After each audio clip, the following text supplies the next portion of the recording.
আলাইকুম। অনেকে জিজ্ঞেস করেন কাউন্সেলিং আসলে কি? এটিকে সাইকোথেরাপিও বলা হয়। এটি মূলত মনোবিজ্ঞানীরা প্রোভাইড করে থাকেন।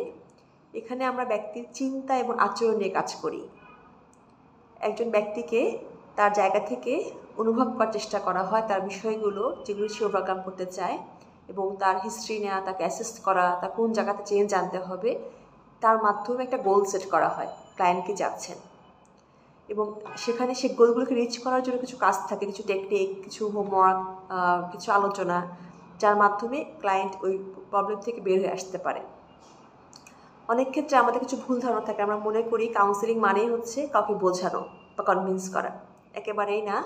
আমরা চেষ্টা করি ক্লায়েন্টকে পুরোপুরি নন জাজমেন্টালি তাকে বোঝার এবং তাকে আন্ডারস্ট্যান্ড করার। তাকে কোনো কিছু বোঝানো হয় না, তার জগৎটাকে বোঝা হয় মূলত, এবং তার সকল তথ্য এখানে সম্পূর্ণ গোপন রাখা হয়, সম্পূর্ণ কনফিডেন্সিয়াল থাকে।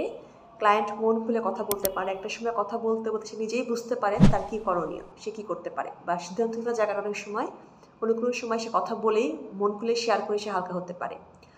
অর্থাৎ খুব নিরাপদ একটা জায়গায় সে মন খুলে তার বিষয়গুলো, তার কষ্টগুলো সে শেয়ার করতে পারে, এবং তার মাধ্যমে সাইকোলজিস্ট বা মনোবিজ্ঞানী তার বিষয়গুলোকে অ্যাসেস করেন, তার সমস্যাটা কী কারণে তৈরি হয়েছে, কীভাবে এখান থেকে বের হওয়া যায়, একটা গোল সেট করেন ক্লায়েন্ট কী চাচ্ছে, এবং সেই গোল অনুযায়ী ধারাবাহিকভাবে সে আগায়। একটা ট্রিটমেন্ট প্ল্যান করেন সাইকোলজিস্ট, কোন ট্রিটমেন্ট তার জন্য অ্যাপ্রোপ্রিয়েট হবে।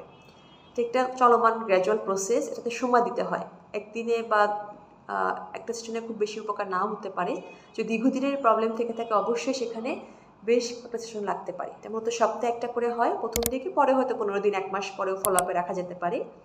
কিন্তু প্রথম দিকের বিষয়গুলো আমরা চাই যে রেগুলারলি ক্লায়েন্ট আসুক, তার বিষয়গুলোর কাজ করুক এবং ধারাবাহিকতা বজায় থাকুক।